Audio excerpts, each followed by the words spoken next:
Welcome back to another exciting episode. Here at Respect the DJ Podcast, we create and cater to the culture. I'm your host, DJ Junebug, alongside DJ Dennis the Menace, That's me, y'all. DJ Session, and K. Yeah, K's absent today, but you know he's still in the spirits. He's here. He's here. Today's guest. Playing an instrument takes skills, discipline, and control. And when that instrument's a turntable, it takes even more. His skills and power are unmatched, with his hands controls behind the decks. From cutting up records with technical fitness to command and energize thousands of people at any given time. What I mean to say, he is a real DJ. Born and raised in Queens, New York, his deeply roots in the culture, having conquered multiple battles, radio airways, and global stages. You heard him on Hot 97, Shade 45, Dash Radio, The Wendy Williams Show, and see him rock clubs and festivals across the continents. Not the city, the continents. Yes, sir. Whether it's a high-energy festival set, tightly cut radio mix, or pushing hip-hop culture to its places that even in Thailand, where this one got me real crazy.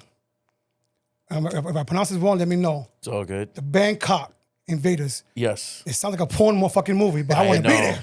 Yeah. The Bangkok Invaders, he brings every time. Today, we sit down with the battle-tested, the true ambassador of the craft.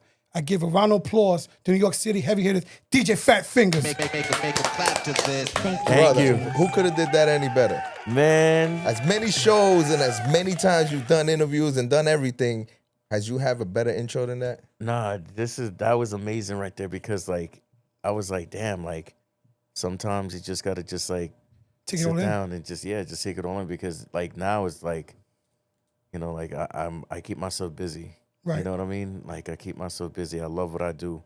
To be doing what I do for so long, man. Right. Like and just like just chill, just on the couch with y'all. Like seeing We love that. Dennis, seeing Junebug sessions, you know what I mean? And just damn, like, wow, this is what's up. Thank you. And we got to respect the humbled. DJ. Thank you.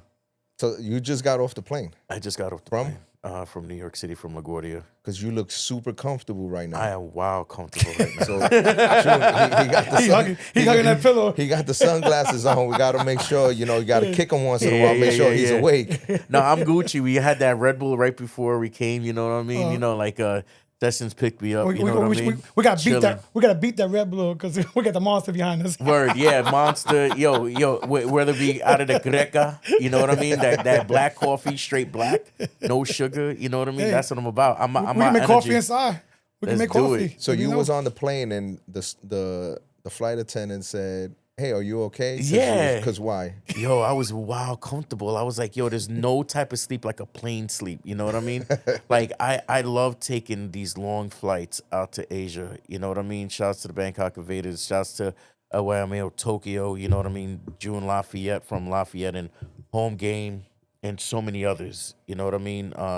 Shouts to Vault, Bali, Jakarta, and there's nothing like those flights, but like a 3-hour flight is like a slice of heaven. You know what I Those are mean? the cat naps. Yeah, super. It's the power most naps. delicious sleep ever. And I'm just chilling. I'm just cool. I'm just cooling because like the way the plane just like moves and just like It rocks you to it sleep. just rocks me to sleep. You heard about those babies? Like the parents would be like, "Yo, Take them for a ride. yeah, in the car, fuck that shit." You know what I mean? You can't curse. Oh, pardon me. You see how proper I got? That's not even media training. That's just a good upbringing. I love it. You know, we could be hood, we could be corporate. You know what I mean? I We love it. could That's get the best rah, or part. we go okay. No, Yeah, so yeah. she thought you were handicapped because Yeah, she thought I was handicapped. I was like, yo. she said she asked for a wheelchair. She was like, "Sir, are you okay?" And I was like, "Are you handicapped?" And I was like, "No." Like, oh, and I was like, "Listen, I'm just very comfortable right now. I'm just let everybody get off the plane." Let everybody get off. You know what I mean? But I'm not gonna front. Like I did encounter that. Like when I got sick overseas, which really brought me back to that. Like that's no joke. I had a staph infection. You know when I was on tour in 2002, and that was crazy. Shouts to I forgot the hospital in Cebu. They really took care of me. I had surgery out there, and And Why so you went to go DJ? I was DJing with Shorty out there too. Her mom and Shorty picked me up from Bali to to Cebu. My mom is in New York City. I'm 10,000 miles away and everything else, and that was scary. So like seeing people in wheelchairs really brings a different dynamic of like really flying and everything else. So I never take that like in any type of stride anymore. You know what I mean? But like, man, the hospitality and everything else for them to see that, and then that just hit me. I was like, damn, like I could really go about. But like we'll talk about health later on. Let's talk about music. Yeah, man. All right, so I know you personally Yes, for a very long time. very long time. But what I didn't know is how did it all start with you? Man, Bring me all the way back to before it was Fatfingaz. Before everything, before anything ever started, you being a DJ, we want to know the history. I want to know exactly how it came about. Go back. Growing up in Jamaica, Queens, smack right in between North Side and South Side Jamaica, Queens, 169 and Hillside. Shouts to everybody who grew up in that neighborhood. You know what I mean? Like I had the best of all types of worlds. You know what I mean? 15 minutes walk in one spot, you're in Jamaica States. 5-10 minutes, you're on you're on Jamaica Avenue. You know what I mean? Like where the Coliseum block is at, where you see the Wu. Like let's talk about reference.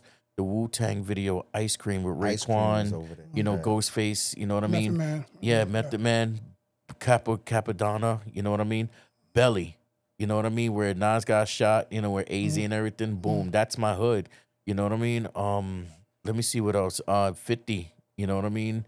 Were you by June. VP Records? Yes. Oh, Like no literally like joking. 10 minutes walking. Wow. You know what I mean? So like I know all of exactly that's where like you're my at. backyard. Like it just felt normal. And I've always been into music, and I just love music, but like picking that up, from like all my peoples who are around me, but even before that, before the DJing, it was the Magic Mike, you know what I mean? Pause. Magic Mike, you know what I mean? The Is it Mr. Mike or whatever it was. No. You know what I mean? And then like Orlando's finest. Orlando OG. huh? Magic Mike. Orlando. Oh yeah. Shouts to Magic Mike too. Oh, badass, crazy. You know what I mean? It's the same Magic Mike you're talking about? No, I think I'm No, talking Magic Mike from Orlando. Yeah, no. Magic Mike. No. There was a thing called a Magic Mike, like where you put like on a receiver, like on an aux. You know what I mean? And then it'll pick up. Okay. Like Oh, the reception, okay. I thought so you were talking you about can a hear person. yourself on Okay, the I mic. got Yeah. it. Yeah. I'm talking about the DJ talking about. Okay. Yeah. Got it. So then the Fisher Price turntable, and then just having my household just listen to all types of genres. Shouts to my mom, shouts to my uncles. You know what I mean? Shouts to my aunts, shouts to my grandmother. You know what I mean? What were they listening to? Man, Billy Joel, freaking Frankie Goes to Hollywood, Wham, Biz Markie, Prince, Michael Jackson. Oh, so you had the Had whole everything. United Nation Yeah. type of music in there. Let's talk about my grandmother every single Sunday, Javier Solis. You know what I mean? Like, I'm So French you was a kid. confused child. Yeah, super. Yeah. What kind of music? I like everything. Yeah, that's the beauty of Jamaica Queens, you know what I mean? And then I'm on the Ave listening to reggae, the dance hall, listening to Roots, you know what I mean? Like Q Club is right there in my vicinity, but then at the same time I'm a city kid.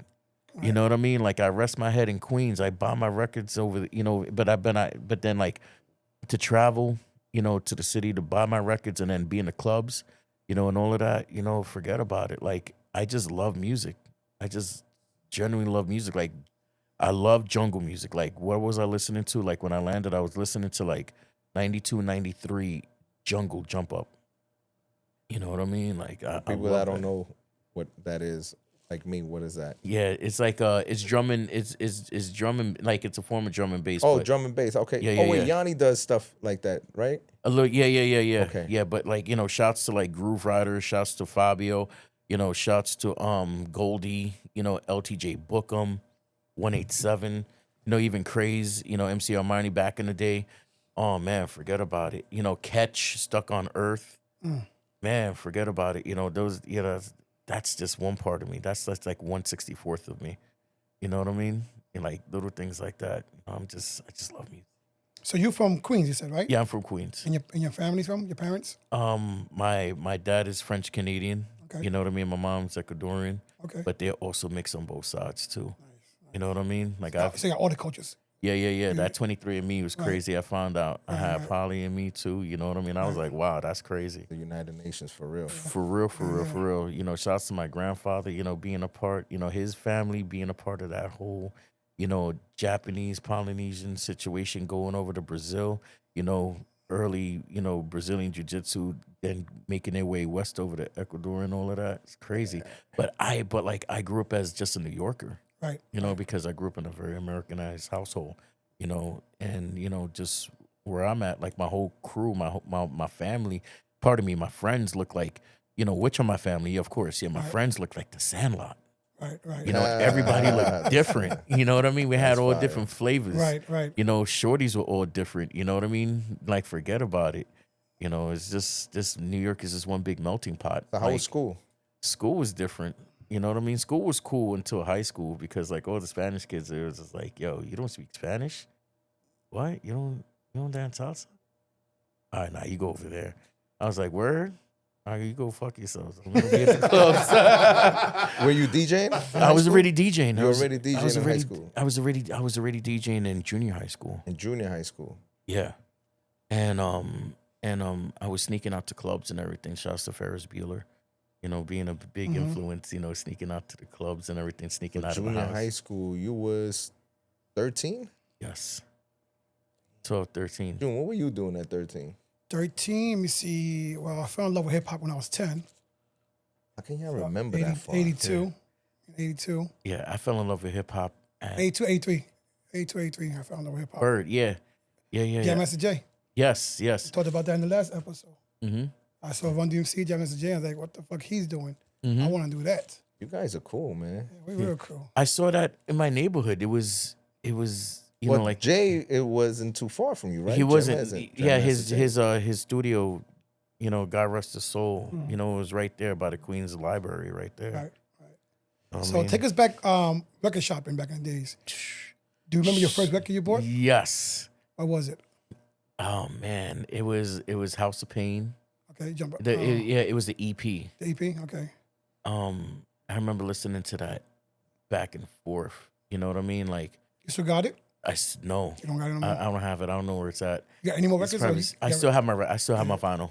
Don't. Yeah, some of it got water damage and everything. Oh, yo, the groove, what you call it, the groove sound, bootleg version of Doodle Brown. Oh, Doodle Brown. Doodle Brown. Yeah, but it was the groove sound. You know what I mean? It was a purple label.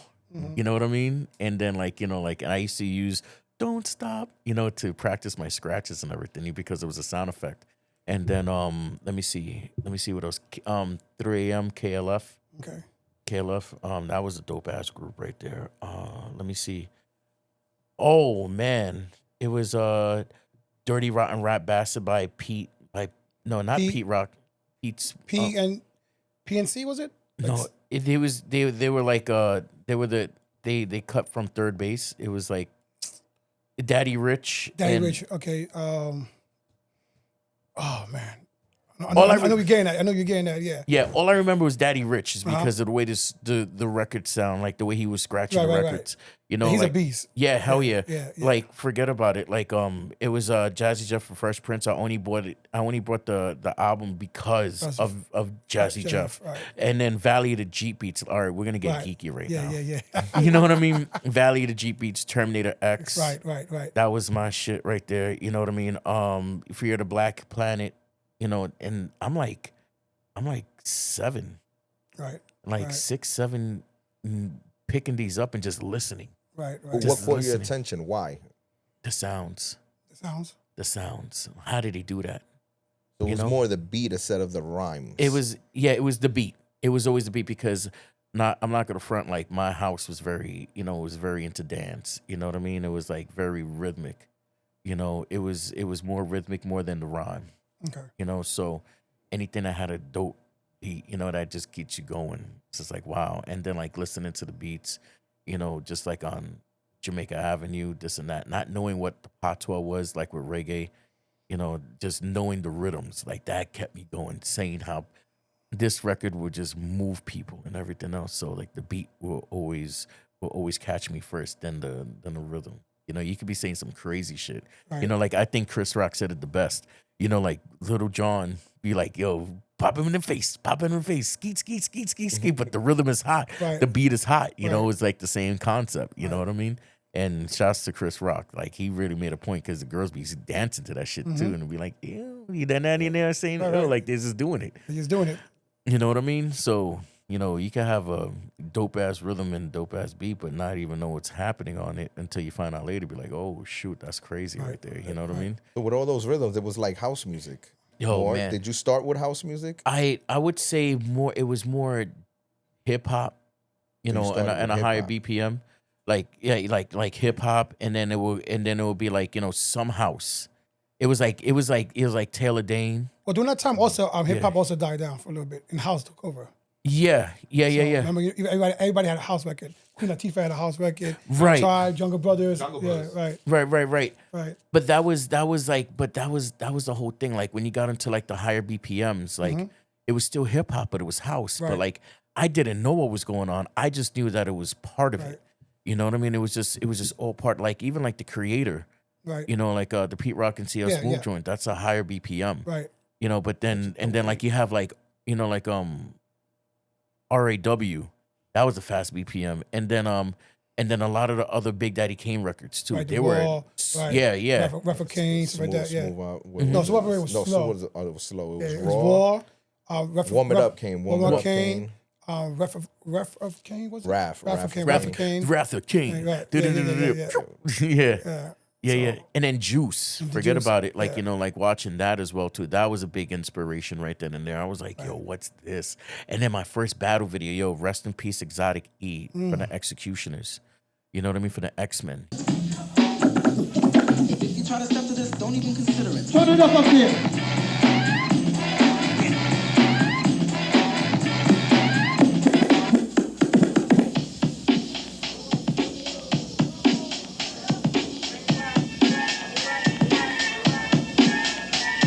That was one of the first battle videos that I really, really saw. Like when someone sat me Live down. on No, No, on tape, videotape. tape. Okay. Videotape. Like, VHS. yeah, my original crew. Yeah, hell yeah. My original crew is their name is IBP Intrabase Productions. You know, shouts to Def J, shouts to Junior Rolly Roll, which, you know, became Fit Platoon later on. You know, he sat me down and he's like, yo, watch this. And it was the DJ Expo 1992 DJ battle, and it was Exotic E, and he was bodying it. I was like, yo, what's this? That was your introduction to turntablism. Yes. I was like, I was done. I was like, yo, this is what it is. Seeing, like, my introduction to like the clubs and everything else pre-clubs was the record stores. Okay. How the DJs would sell the records, you know, playing and it. yeah. And I was like, yo, that's hot. And then going to like the parks, I was like, oh, that's hot. And then going to my boy's crib, Def J, seeing that, I remember he put the glove on. He had a glove. Only person I know who had a glove was Magic Marty Marl. Yeah. Marty Marl used to say that on the radio station. He goes, Marty Marl in control. He used to put the gloves on. He was saying on the airways, I'm putting the gloves on. He was about to go DJ mix with a it. glove. These gloves, yeah. Just a It's like a motorcycle glove. Wasn't it like the motorcycle glove with the Oh, with the slip fingers? fingers? yeah, they were like netted gloves. Yeah, yeah. And then it was like leather and it was cut. Yeah. And I was like, yo, what's that? And he had like 50 cents worth of change on the needle. I was like, yo, that's hot. That's hot. I was like, yo, he about to get crazy. And he got Keep crazy. that weight down. Yes. Yeah. And I was like, You had no idea what that was. I just saw that as just a magical moment. That was like my Excalibur Right. situation. I was like, yo, that shot, that shit is crazy. You know, and then from there, you know, like when, you know, like I would go visit the house a lot. Like you know, like my best friend at the time, Ryan, you know, I would hang out with him. I was in like the Street Fighter 2 and all that shit. Right, You know what I right. mean? Got busy with that, you know, for a hot minute, but I was always intrigued by the DJ, and I played a little bit of football as well too. You know, schoolyard and everything else. What was your first gig? Do you remember? Was it a house party? It was a house party. They were like, "Yo, go get your records." Yo, You had I was- enough records? Yo, had like a stack of like I could hold the records. Like it must have been like 15. 10, 15. So you want to go do a house party with 10 records? Yeah, and I was like, yeah, this is it. I'm ready. I'm ready. Let's go. What was the equipment? You remember the equipment?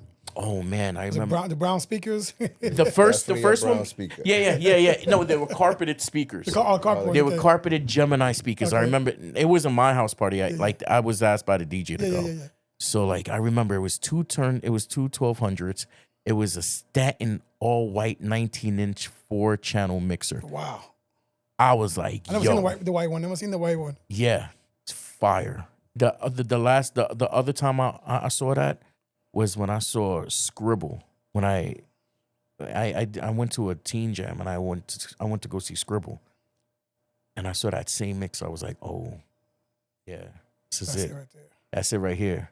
You know, and I remember like the turntables were on, what you call it, rubber bands, and the shits are going up and down, and Scribble would be like pop pop pop pop pop pop. What the fuck is this? I want to do that. Yeah, exactly. Yo, I'm not gonna front. I was a lot, I was a lot leaner and everything else too. At that time, you know what I mean? Gym, just, little chubby, but, get my shit, girls would be like, hey, Papa. I'm like, nah, I'm watching this. Yo, yeah, it's like, yeah, leave me alone. It was like there was a movie like The Thing You Do, you know what I mean? The dude was so focused on the music, like, the girls are like trying to run up on him. And he didn't pay attention to the girls. He was just focused on the craft. And that's always been me. You know So what I mean? 15 records after seeing Scribbles, like I could do this for Yeah. the next 7 minutes. No. That was during like my mom was just blown at that time, and then I was just progressing to do that. So like at that time, I was like sneaking out to the clubs. I was going out to the clubs, and I was just absorbing as much as I could. I was always around it. Every single Friday, I'll be at my best friend's crib. You know what I mean? And then their older brothers, his older brothers are DJs. They're the ones who trained me. So they tried to train him, and they trained me. They saw I took more of an interest in. Took off. Yeah. So I was their Frankenstein experiment. Like, What would they Anybody- teach you? I'm sorry, guys. huh? Anybody mentor you? Yeah. It was DJ Junior and Def J. You know what I mean? And they still were teaching DJ? me. No. They passed all of that. You know what I mean? Shouts to Low Life. He's still DJing. Rolly Roll. He's getting better with this health complications, but he's strong. You know what I mean? Let's all pray for Rolly Roll. Right. You know what I mean? And DJ Brandy's still active. Low Life is still active. You know what I mean? God bless IBP. That's my foundation right there. But when they were teaching you, what do you mean when they were like, what were they teaching you? They were teaching me how to scratch and mix at the same time. Oh, so they were teaching you. Yeah, how to so scratch. people would just concentrate on blends. People just concentrate on battles. Man, it was a whole 4-course meal every single week. And I was geeked out on it. So I'll be listening, not only I'll be listening to the radio, I'll be borrowing vinyl like let's talk about the Simon Harris record, the sound effects records. You know what I mean? Shouts to the battle DJs who know about that. You know what I mean? It was given to me, to practice on and everything else. Practicing my mixes, practicing my blends, and then watching battle videos. So at that time, like how kids adapt to their environments like a sponge. So I was basically that sponge. I didn't know any better, you know what I mean? Right. Boom. So I'm learning how to mix. I'm learning how to be a club DJ. I'm learning how to, battle. I'm learning turntablism all at the same time. I'm geeked off of Qbert and Mixmaster Mike while I'm being mind blown by like Flex and Kid Capri, you know what I mean? And Red Alert, and just like, wow, like this world is so crazy. But then when I'm going out to the outside world, they were just like, yo, how you learn how to scratch like that? And like, I just practice with my crew. Man, I just blend. I was just like, Right. what? What do catch you? up. Yeah, like what are you doing? Like, but I didn't. I just gravitated to what I liked. So like it wasn't only just hip hop. It was drum and bass, jungle. Like I got caught up in some of the house scenes as well too. And then I started progressing into that, and then just going to places where I just love, like Abracadabra up in Long Island. What you call it? What's that place down in the Ville? You know, where they sold the records, the house records? On 8th Avenue, on 8th Street. The one that you go down the stairs?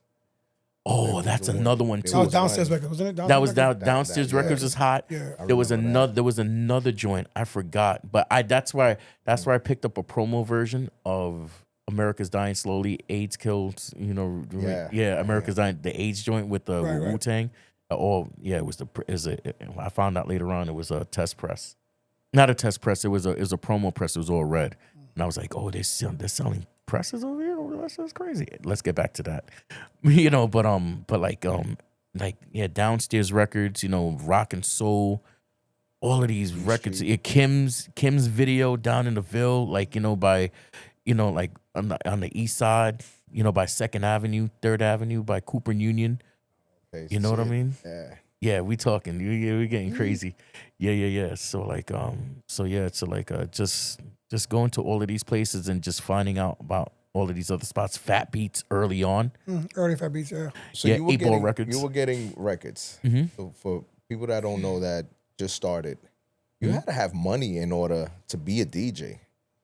Yeah, How did you get your money? Lunch money. man. Was it? That's how you got yours? Yeah, Yeah. lunch money. Like, yeah, it was lunch money, my allowance, but at the same time too, like I was doing roadie work too, you know, with IBP. You know, I was doing roadie work with IBP, so I collected a lot of Yeah, my was that stuff. 2 beat patties or 1 beat patty that day? You know what I mean? That's how Yeah, it was. yeah. And then at the same time too, you know, it was just luck, and it was just a grind, you know, as well, because like I started out of nowhere, I was getting promos. You know, I was like, "Oh, can you play this record?" I was like, "Oh, okay." Then people started giving me records. I was like, "Yo, what So the people hell?" that don't understand or not of age, what are promos? Promos are basically like, you know, like they're not for sale. You know, Pre-release before sale. yeah, super It's pre-release. almost like a test press. Yeah. Yeah. Test press. See how it does on the radio, on the clubs before they actually publish millions of copies. you know, Yeah, stuff like that. absolutely. And then how you know is like they're cut like on the sides. Yeah. And Yeah, then snip the yeah, they- cardboard. It's the cardboard, yeah. The QR, I want to say QR code, but it's not QR code.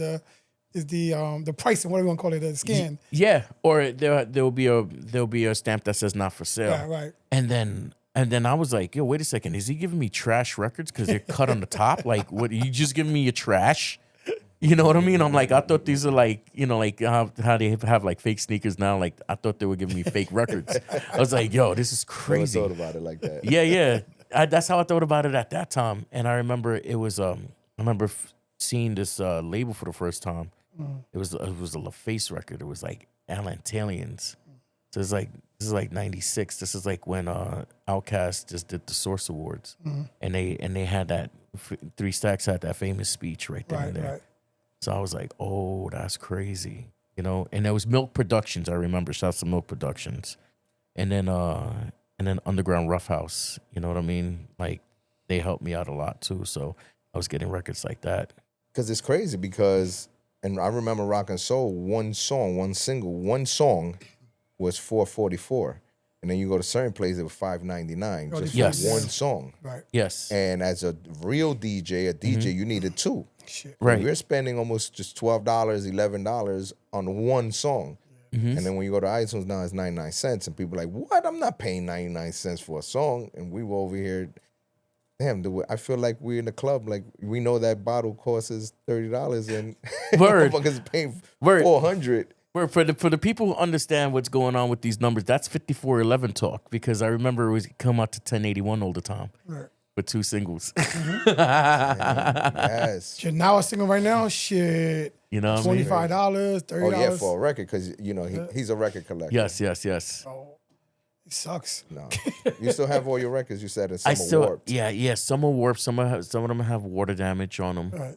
You know, I bought some records last week, and I was like, he's like, tax or no tax? I was like, fuck the tax. Here's cash. wow. That's So crazy. June is doing a dope event at Mango's. He's doing an all 45 party. I Yeah, can't yeah. do that. Yeah, he's doing that with Yeah. Big Ben and Corette. Oh, that's hot. They have those hands. My hands are far gone. Yeah. My hands are far gone from vinyl. I do it for the fun. Yeah, Do it yeah, for the yeah. fun. That's it. Yeah, nah, I have digital hands now. Right. My hands are too heavy now. So talk about your hands. How often you practice? Now. Shoot. Now, man, I like tell you the truth, I calmed down a lot. You did. You know what I mean? Because I just wanted just to do other things. Right, You know what I right. mean? Just want to learn different things. But when I get into like my zones, it'll probably be like 4 hours a session, 5 hours a session. Mm-hmm. You know, and that's how long my sessions would be like when I was first coming up.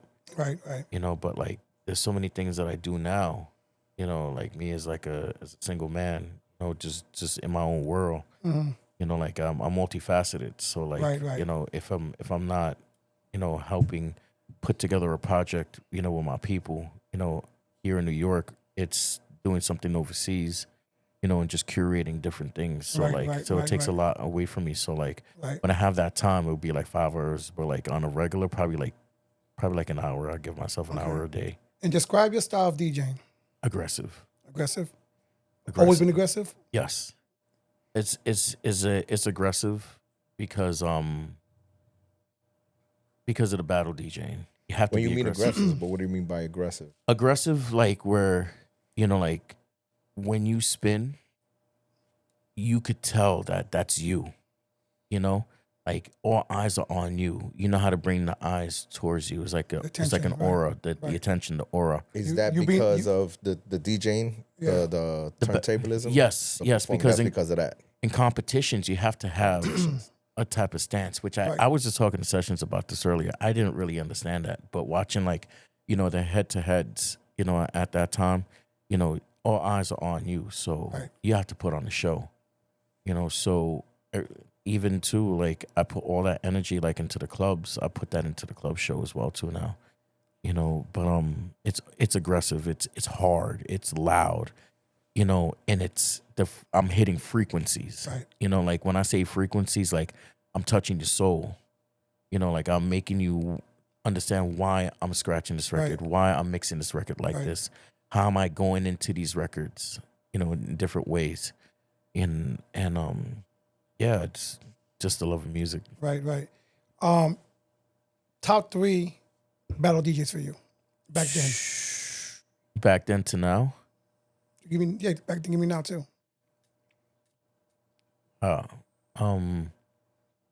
I would say, all right. I would say out of the order. I don't know again. Not top, no number one. Just All right, how I'm you gonna order. be slick with this one. Mhm. FM20, Okay. which was Mixmaster Mike, Qbert, and Apollo. Mhm. When they first put together Yeah, like the the whole first team. band situation. Yeah, the first team. That was crazy. I was like, yo, that's wild. And then the Dream Team, you know, which was without Apollo the following year. Wow. And I gotta give it to Alliance Ethnic from France. Okay. You know, Crazy B and Little Mike. Mm. I think it's Little Mike. I think no. I think Little Mike was later on. I think he was You in lost me. I don't know none of this. yeah. I'm getting wild nerdy right now.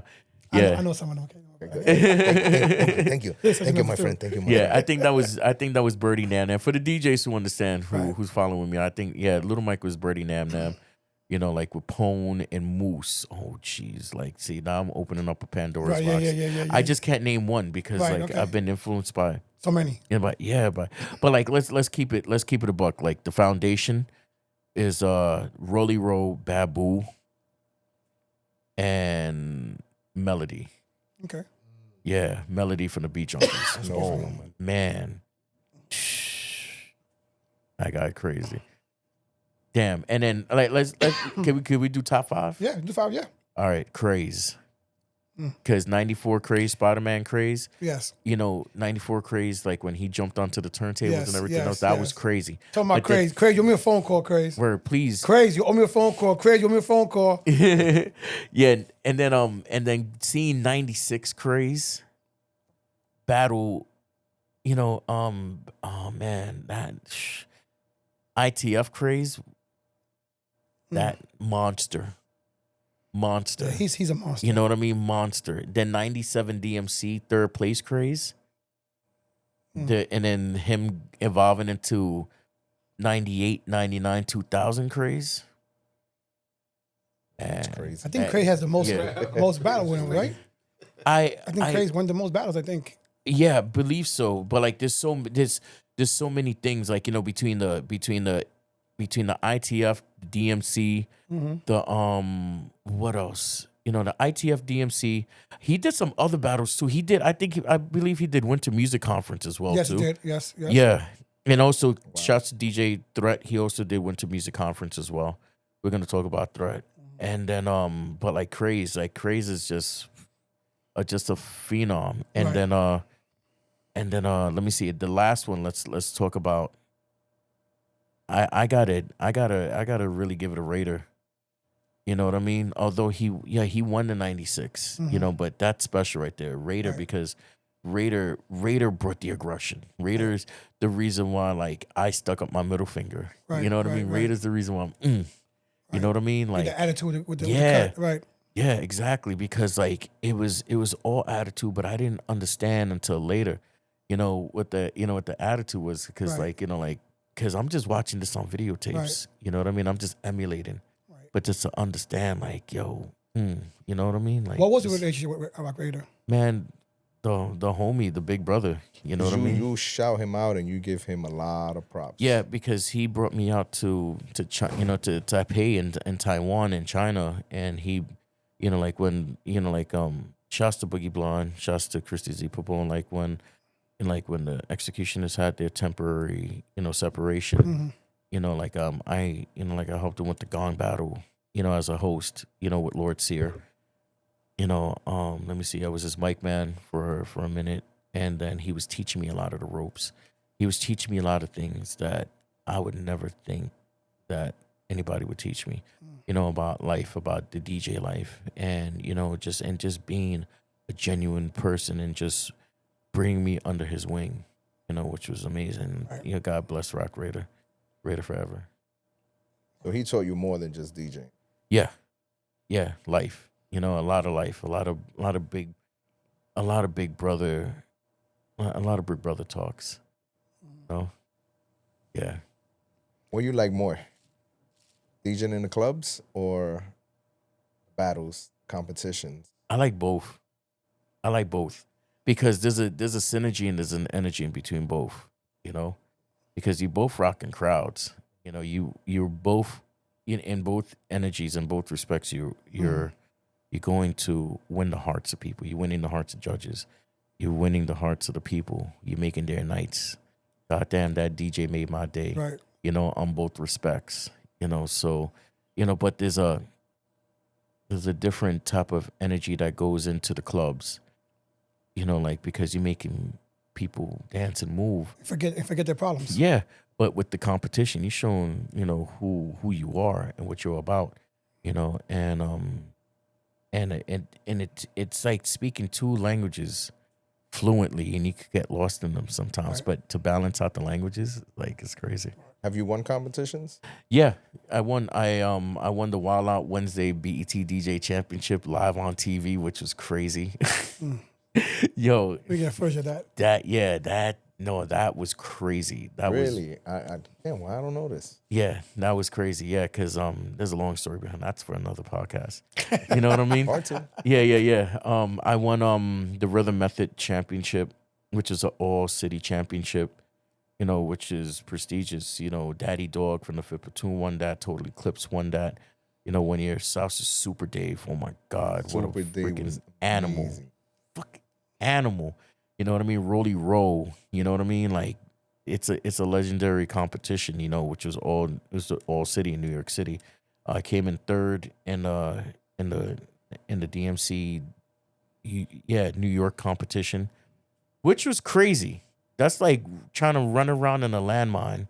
You know what I mean? Like, which was nuts, because that was the year that Merge and Shifty, you know, like they had their beef from 03, which crossed over to 04, and the battlegrounds was, you know, in New York City at Webster Hall. And I came in third place, thank God. But, there was a separation of 1, 2, and 3, 15 points, which was wild. And that was an amazing year too, because like you had people, who came out of that competition, like DJ Ease, which is a big champion. I gotta give he's a tour DJ now for Young M.A. Young M.A. Yeah, he was last. Yeah. And now somebody else he has right now too. I thought he was out here in Orlando like 3 weeks ago. He was out here. Yeah. Amazing DJ, amazing. I gotta give him his flowers. Like, man, forget about it. Like he actually inspired me to get on radio, and be in the clubs and still keep with the turntablism, because there's not too many of us. Like, like you have like a Mr. Chalk, Melody, wow, I'm gonna be spitting off like Infamous. You know what I mean? He was I believe on Power 96 or 99 Jams. Yeah, crazy. There's a lot of battle DJs. Sprite, I believe Sprite was on radio. Oh man, from Atlanta, DJ Nabs. Nabs. Remember those Nab days? Yeah, DJ B. Now I have some crazy ass records back in the days. Was there ever a time that you said I should have won this? You were upset. Yeah, there was a time. It was an Atlantic City battle. Who's the judges? It was 2008. I don't remember, but yeah, it was just bad. But it was all for it was a local Atlantic City battle. Okay. But like I was just like, yeah, this is crazy. You know what I mean? Mm-hmm. But I ended up getting a residency. Right. At Dusk, which was DJ AM's club, which was really fire. That was crazy. Just to be at his club, in Caesars, which was, and just to see his sneakers, God rest his soul.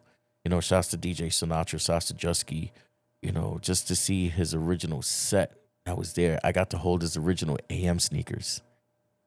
And AM was like one of those dudes who actually inspired me, because I'm not your conventional DJ. I love rock music.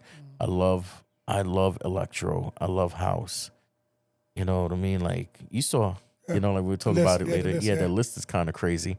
You know what I mean? Like, and he just changed the world. But I understood what he was doing. I understood what the hell was going on. Like I even, like when I was in Taipei, like I went to go see Steve Aoki. I made it a freaking, situation like, listen, I'm here. It's my birthday weekend. We got to go see two people. We got to go see RVD, and then we got to go see Steve Aoki. Boom. I got to meet them both. I was like, yo, that shit is crazy. He threw a cake at you? Nah, just before the cake. He actually spun a hip hop set. Oh, he spun a hip hop set. He spun hip hop. I was like, yeah. He's like, yeah. I'm experimenting with different things. And I was like, yo, he really spun a hip hop set, and it was a pretty dope hip hop set. Pretty dope hip hop set. And then it was at Moxie, which I got to see RVD. And that shit was just nuts. What was your first DJ name? Or was it always Fatfingaz? Buddha Bless. Buddha Bless? Yeah. Why they change? Bless is pretty dope. Yeah. There is a Buddha now.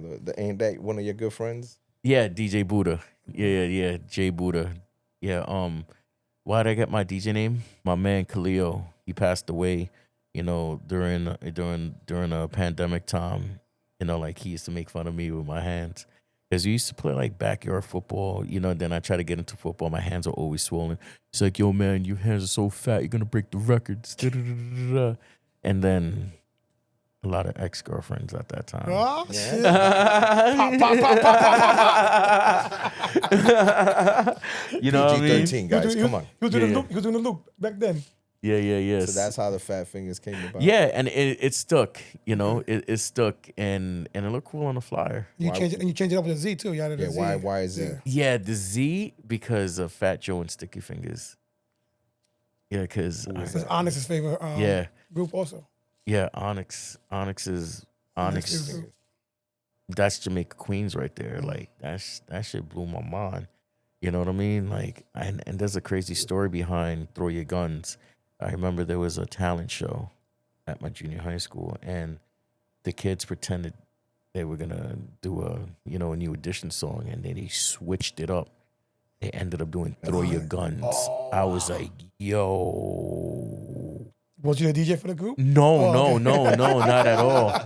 Not at all, not at all. But that, I was like, yo. And then I remember, like, the next day going to the Ave and buying the single.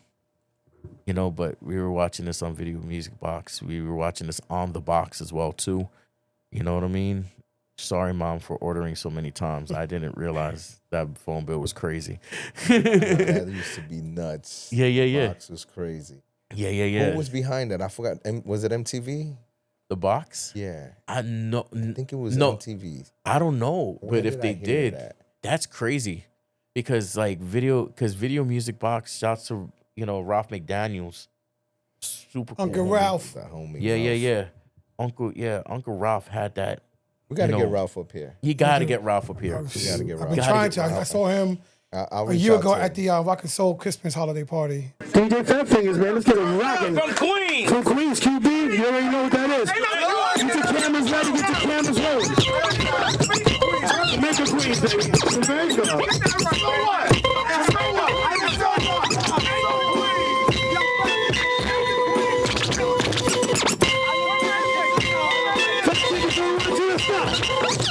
And you do a lot too as well, right? Yeah. I didn't see that. That You're the resident there, right? No, but I You're the listen, The year I went, I he have wasn't to there. go. Oh, no? No, the year was. Oh, he got fired. Okay. I don't know. The year, I was with Scram Jones. I Eddie, didn't go to that one yeah, yet. Eddie B. Swift was there.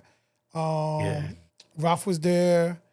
Is it DJ Juicy? Is it the guy who did the cuts for Johnny Juice. Johnny Juice was Rosato. Yeah. Johnny Juice Rosato is actually Terminator X, X? Yes. which blew my Wait, mind. Terminator X Public Enemy too? Yeah. Yes, because there was ghost scratching at the Yeah. time.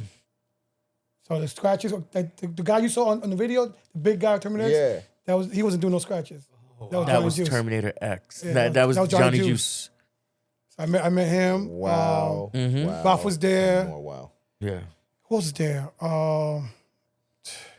There was so many people there. He wasn't there. I just missed Technician. He had just left. Man, Tech. Let's talk. Yeah, can we talk- haven't two. We haven't two. Can we talk about Tech? Yeah, we could. Who else was there? Chubby Chub was there. Oh, Just missed man. him. Who else? Eva D was DJing. Eva D. Oh, kick it. Yeah. So yeah, I get to see you. Yeah, you was, I just missed you. I missed you or you wasn't there. Yeah. Stuff like that. Let's talk about Technician Yo, that Dipset on the back. Locks battle was so crazy with Yeah, Tech. that's monumental. When you talk about DJs, like, listen, first and foremost, all MCs out there, please get a dope DJ. Yeah. It changes your whole performance. When you have a wonderful DJ, skillful DJ, talented DJ, like You Technician, can't lose. can't. You Yo, can't lose. and let's parry from that. Let's talk about the Jamaican reggae side, which heavily influenced me as well too. Shouts to Rampage Sounds. He's the DJ for Lauryn Hill. And YG, and before that, being influenced around Jamaica Queens and so forth. VP, Original Records. You know what I mean? Green Sleeves, all of that. Just being on the Ave, buying a Patty, then buying your Fidel mixtapes. Wow. Right. You know what I mean? Buying your King Addies mixtapes. Just like, getting the 45s. Then putting then let's talk about it. Then putting the 45s on the 12 inches that you didn't want. You gluing them shits on, and then getting the whole compilation album right afterwards, so they could just fit properly on there. Yeah, you know what I mean? Like, forget about it. Like, that was the shit right there. And then, like, I started getting into the whole vibe of it because of one person, which blew my mind, which took me over the top, was Khaled. Yeah, Let's talk about it since we're in Orlando. Yeah. Like, when he was on Hot 97, I was listening. I was like, yo, Lex brought him up. the Big Door, fucking- Big Boy, right time, right? Yeah. Era? the Big Door. bounty killer joints that he had. Yo, over the Down for Ma. Yeah, he had a bunch of them. Blew minds. Then seeing Mighty Crown, blew minds. You know what I mean? And then The next, Asian community is really, really big on reggae. they've been just the Red Spider. You know what I mean? You know what I mean? But Mighty Crown, like forget. Yo, let's talk about it. Yo, the owners of VP Records is half Chinese. Yeah, Chin. You know what I mean? Joel and Yeah. Joel. They still have one open in Miami. It's still open. Is it still up there in Queens? Yes. Still there. Yes, yeah, yes, yes, Elephant yes, Man yes. was just recently there. Yeah. That's where I saw Sean Paul for the first time. Bullhead Sean Paul. Oh, Dutty. Yeah. Shout out my brother. That's Sean your Paul. brother right there. Hell yeah. Dutty Rock. You know what I mean? So like, all of that was a big influence on my career as well too. And that's what helped me with my stage presence. That's what helped me with my mic game as well too, to command the crowd. And then to drop records like that, along with watching like Flex, Kid Capri and everything else. But there was something special about the sound clashes. There was something special about it. Like when you dropped it, like either in a 2 for tune or you just in a round. You know what I mean? That was You had just to have crazy. a serious dub plate in Yeah. order to get in it. Yeah, hell yeah. It's crazy. Then I heard I didn't see the video, but I heard the audio of Khaled doing the 45s, the 45 shootout. And I was like, yo, what the fuck? He's not even speaking patois like that. He sounds just like us, but but speaking in in Jamaican with and I was like, yo, what the Yeah, This I is got to it. see him live do it. I went with him a couple of times. Oh my God. Khaled's And then dope. seeing y'all do it too. That was different. Let's talk about that. Let's talk about Dennis the Menace with reggae. But. You know what I mean? Club New York. You know what I mean? BB Kings. You know what I mean? Carbon. We need the old Dennis back. Shouts to DJ Fish. Dennis too comfortable now with the damn controllers. Word. I like it. Yeah. But shouts to Low Life. Shouts to Brandy as well too. You know what I mean? But damn, like Dennis. Man, with the blow torches and shit. Like, yo, them coming with some dub plates and everything else too. Yeah, It's crazy. Crazy. Like, yo, ladies and gentlemen, just understand, like, yo, give Dennis his fucking flowers, Thank man. you, brother. Appreciate Nah, you. Let's get a round of applause for Dennis. Why Nah, not? Yeah. I tried. Yeah. Nah, you did. You did. You do. Yeah, there you go. You caught the fuck up. Yeah. Yeah. See, I didn't hear it. Word up. Yeah. Nah, it was good. Those are good eras, man. Those are good eras. Nah, absolutely. I enjoy those times. So talking about radio, not too long ago, you was talking about radio. Yeah. You had a Hot 97 for a long time, right? Right. And Shade 45. Yeah, so my thing was with when I became a heavy hitter, in 2012, I asked Enough to intern. So should we go into how we came into heavy and They go went to right radios? into it? Mm. 'Cause what came first? Heavy What hitter. came first? Heavy hitter or radio? No, heavy hitters. Okay, talk so about let's heavy talk hitters. about heavy hitters. Yeah. How'd that happen? Yeah, I've always been intrigued. You know what I mean? Like, all right, let's talk about it like this. You remember I told you my whole crew looked like the Sandlot. I grew up with a lot of Filipinos, a lot of Asians, a lot of Chinese, Korean, Taiwanese, and so forth, and then West Indian and so forth. But I never really had Latins around me.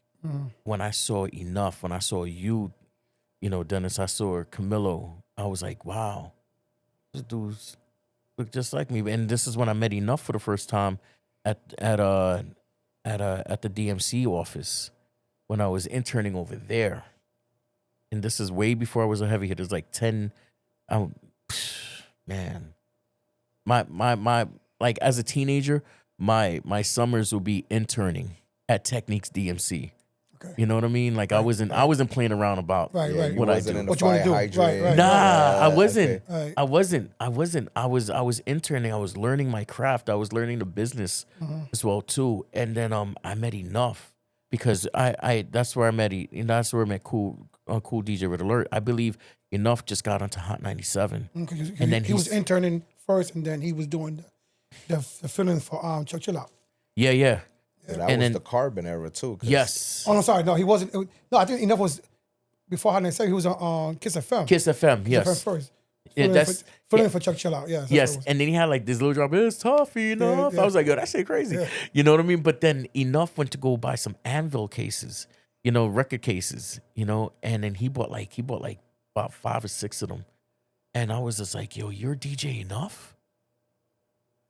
I was like, word, and then in my head I was like, oh shit, you're brown just like me. You know what I mean? Because I was just like, I didn't see anybody who looked like me. You know what I mean? Mind you, this is before social media. You know what I mean? I saw E, but he didn't look Spanish. You know what I mean? But, Big Spanish came later on. Yeah, that's later. Yeah. And then I was like, oh, snap. I thought he was like a light-skinned Haitian. You know what I mean? But everybody mistook him for like Epps is a yeah, Haitian. exactly. You know what I mean? I have Haitian in me too. You know what I mean? My dad, he's mixed as well too. So, and then growing up in Jamaica, Queens, you see that. Yeah. You know what I mean? But I didn't think he was Latin. I was like, oh snap, that's crazy. And then finally meeting, Camilo, back in '98, the same year, which was wild. And I was like, oh, that's crazy. You know what I mean? And then this is like when Fish and Swift, he was doing a lot of Latin parties. They're Filipino, but I was in the Filipino crew. So they picked me up later on to put me into the Latin crowd, and everybody thought it was Filipino because of that. But I was just like, yo, this is crazy. But going back to Enough, I was like, oh, shoot. Seeing Enough and meeting him back at that time, I was like, yo, that's fire right there. You know what I mean? And then later on becoming a heavy hitter, I asked him to intern at Hot. And then, just to work by his side and shadow with him. Let's backtrack. Yeah. How did you become a heavy hitter? I put in that work. You know what I mean? I let him know, like I was interested. You know what I mean? Also, Raider 2 co-signed me hard. I found out after Raider passed, we had a heavy hitter meeting, and Enough said it to everybody. I still have that picture of that day, which was wild. It was over at E1. I was like, oh shoot. And then it was pretty dope. And how did it happen? Did he call you? Did he say, let's have a meeting? Or did he... L Bugs as well too. Bugs, L my Bugs, brother L Bugs. Bugs co-signed that as well too. We can't forget about Bugs. Yeah. Because that was major right there too. Like we were doing a brunch called the Liquid Brunch over at the original Dykeman Bar, before Uptown, before La Marina. And I was doing marathon sets. I was doing 12-hour sets. Wow. Still keeping the energy up because I'm influenced by house DJs. And I'm watching. Is a small venue. Yeah. It's not a big venue. Yeah, but then he had everybody up there. Yep. This is the age of whip. This is the age of like greenhouse and so forth. A lot of people going downtown to party, but nobody had an outlet to really do what they were doing downtown, uptown. So, so what you call a Dykeman Bar was that, and so we were just doing all that, playing all 80s music, playing a lot of hip hop, playing a lot of rock. This is before we played in Dembow. Before the Dembow wasn't even out like that. It was what's a bit of it do, buddy? And then this is this is like this Black Point. Yeah, Black Point. You know what I mean? I just remember them like like in my files and everything else. And then this is like when Leche came out. And then like the slower joints too. But like like reggaeton was still big, and Dembow was just cracking at that time. And and I remember that was the time of Omega as well too. Right. Yeah. So that helped out a lot. So now you interning for Hot 97. How long was you interning before you became a heavy hitter? No, after I became after you became a heavy hitter. Yeah, I told Enough. Got you. And then he was like, yo, like, why you wanna intern for? You know what I mean? And I was like, I want to learn. I want to learn radio. Right. You know what I mean? Because, I didn't get it. I wanted to go to Five Towns, but it was too far from the crib. You know what I mean? And then I'm still living under my mother's house. Right, you know what I mean? Right. I'm doing crazy stuff anyway. Right. You know what I mean? You're the only person that got a custom jacket too, right? Heavy hitter jacket. You have a customized one, don't you? No. That was something else.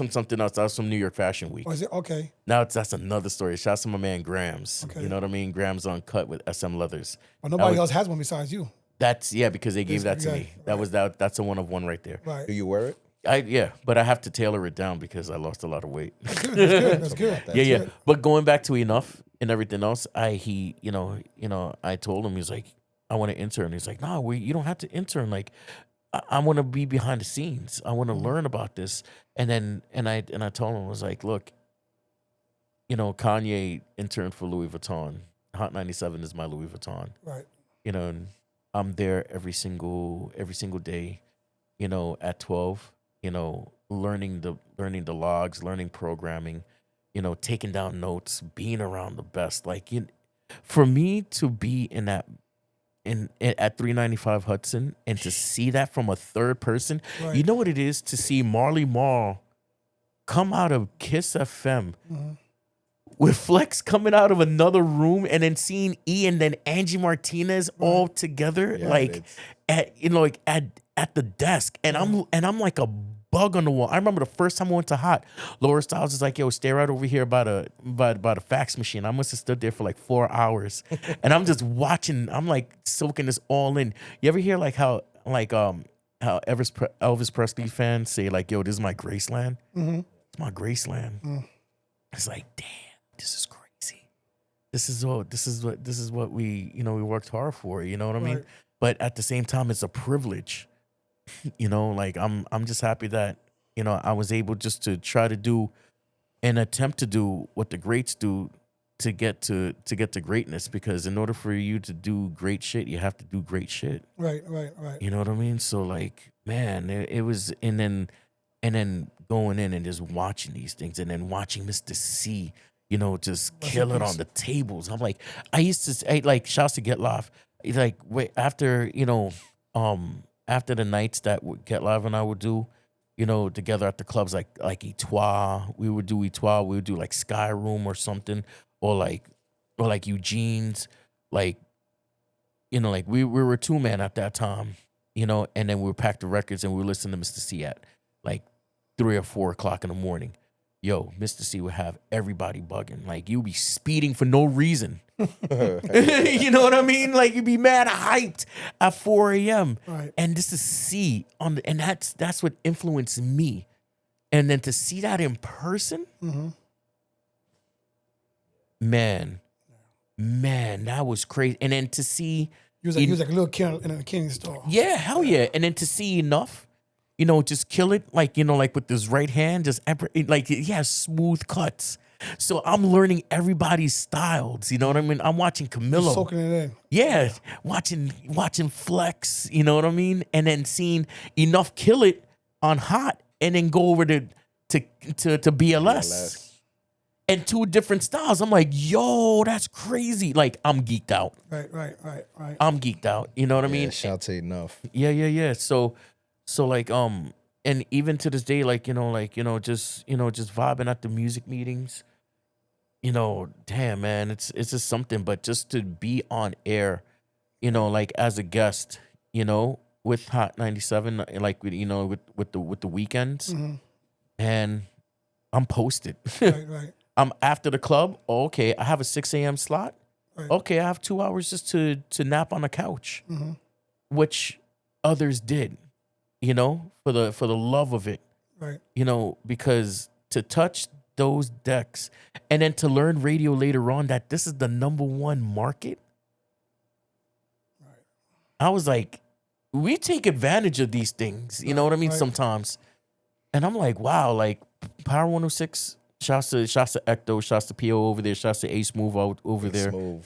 E Rock, and everybody else who came before, and then there's there now. That's the #2 market. Then the #3 market, I think, is Chicago, but New York is #1, and I'm over there at Hot, learning now about this later. Right. Like, what Right. what?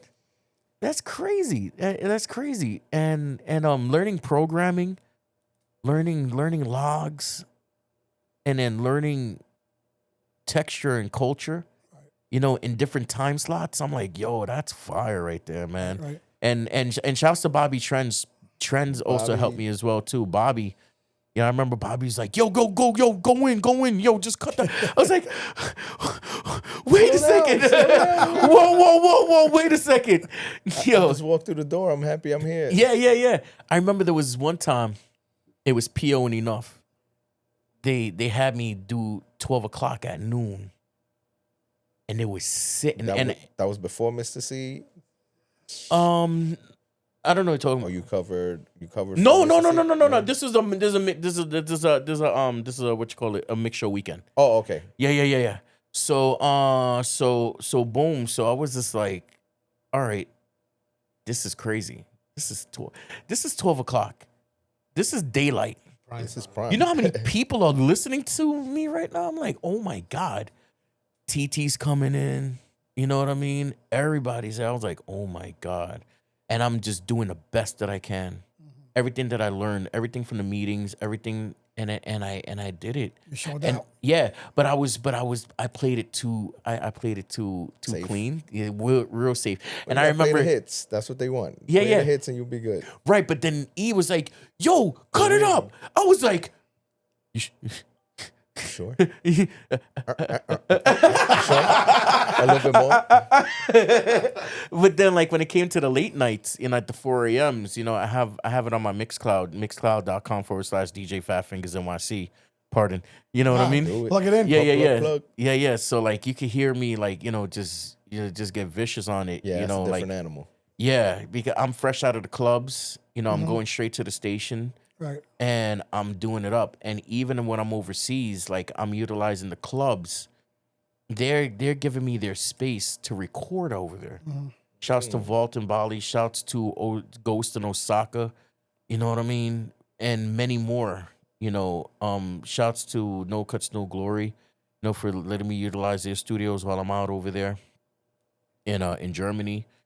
You know, just to put these things together, not only for Hop but for Shade. Right. You know, right, keep this consistency, but it's a totally different animal, you know. And shouts to Spin Bad, because Spin Bad and Spin 1 and Yanni.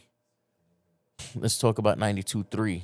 You know, when Yanni was there. Shouts to Spanky as well too, which is doing so dope. So dope. So dope. You know what I mean? And Spin 1 on La Calle, you know, and then Spin Bad on Power 105. We're all cut from that same cloth. Right. So what does radio mean to you in today's DJ landscaping? It's a voice. It's a platform. You know, it's radio. You still need radio to this. I don't care So- what anybody says. You can make a playlist, but guess what? There's no soul behind the playlist. There's a song. But how do you play the songs? The DJs give that instrumentation, and they give you that path of Right. how to play that song. You can't.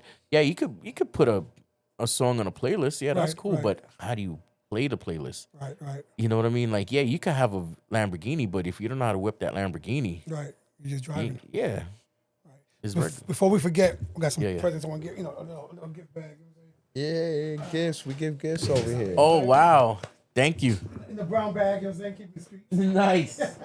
Like Bloomingdale's. Yeah, you know what I mean? Alexander's, Woolworth. Ooh. There's a couple little things in there. Oh, nice. Oh man, these are fire right over here. The slip mats. Respect the DJ podcast. Yes. This is a nice size right over here too. I ain't gonna front.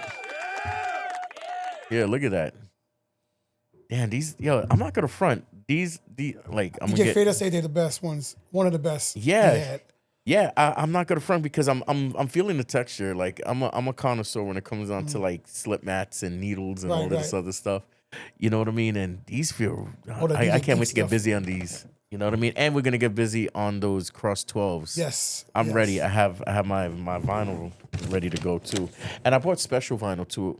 I brought the vinyl that I retired off of the Funk Flex 5 Minutes of Funk. Oh, okay. I brought those. You with put me. those? Yes. Okay. And then the T-shirt. Ooh, the T-shirt. Yes. Yes, I'm definitely wearing this mañana It's a medium because you It's lost weight. medium. Because you lost weight, so we got you a medium. Word, thank you. Cause I'm gonna be strong now. Thank you so much. Ooh, it feels like there's something else. in Where's here. the little things? Whoa. Got- Oh, stickers. got Wait, is stickers. this a? Got oh, buttons. that's fire. Oh man, hell yeah! I'm gonna put this on my heavy hitter jacket. Right over here. Yeah, I'm definitely putting on my heavy hitter jacket. Nah, thank you so much, man. Thank you So for I your want time. to ask you a personal question. Yes, please do. Why was you and that girl? No, I was just joking. Wow, what year? Allegedly, no. So why the heavy hitters? Because at that time it was Big Dog Pit Bulls. Who else was there out there? During that Salute time? Entertainment was amazing. Salute, not salute. Salute. I almost was salute. I don't know what happened. That fell through the cracks. I swear to God, to this day, I don't know what happened. I'm gonna tell you what happened. Yeah. So,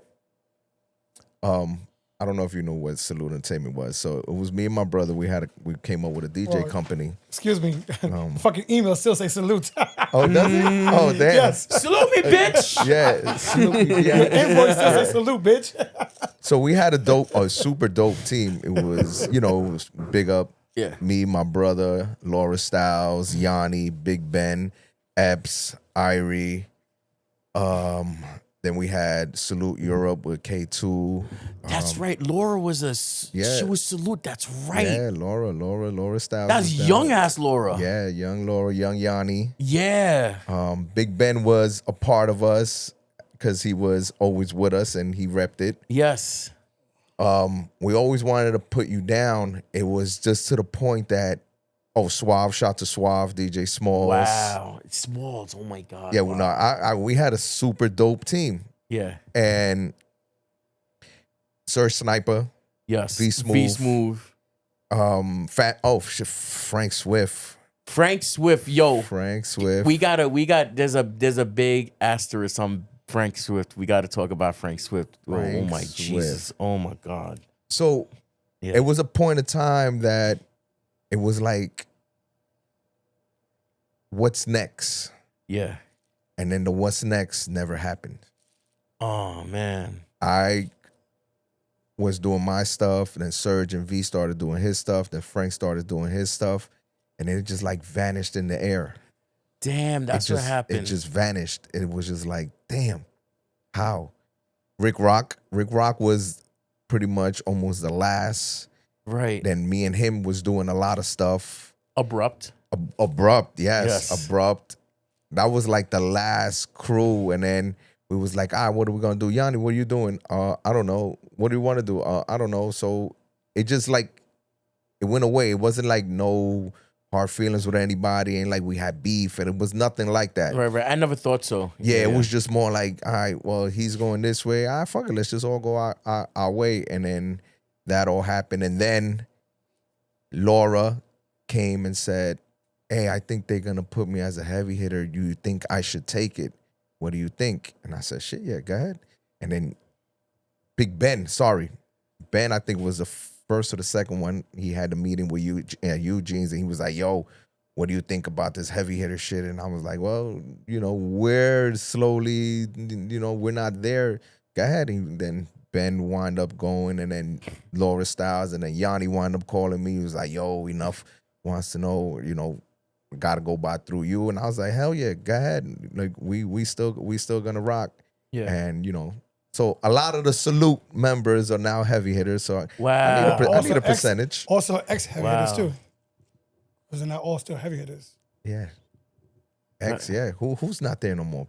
Ben, Pro Style. Well, Pro Style wasn't part of us, but yeah, Ben. Yeah, that's Is right. Johnny still in Let's go to Frank. Yeah. Let's go to Frank Swift. Frankie, that's my Yo, brother. I hold love up. Let's him. go to Frank Swift. Check this out. Jay Terrace. Jay Terrace. His hands. Frank was hands. a beast, man. Frank, Frank Swift, wow, those hands were crazy. Like He was the way not he a- was cutting, he was cutting was a up on big both boy. hands. He's a big boy. Like, and the way he moved, you wouldn't even think he was a big boy. Yeah. No, absolutely. Like and Fingers. That inspired me as well too. It's just the way Rolly Roll inspired me, and Babu inspired me, and Big Ben inspired me. And I wouldn't even say like it's X, you know what I mean? Because it's heavy hitters for life.